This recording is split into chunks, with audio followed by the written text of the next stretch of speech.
One of the reasons it's toxic to be in a relationship with someone who has unresolved childhood trauma is because you end up having to protect yourself from them when their trauma is activated. This is because if they have unresolved childhood trauma, it means they have zero experience sitting with their trauma.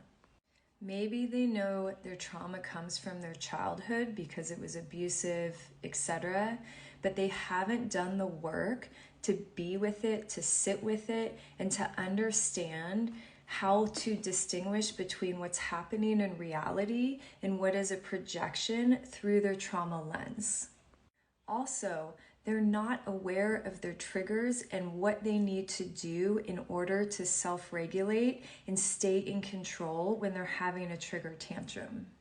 So they blame you for how they feel when their trauma is activated, because naturally when they're not around you, they're smiling, they're happy, they feel stable and safe, but then when they're around you, the trauma is activated, so it must be your fault.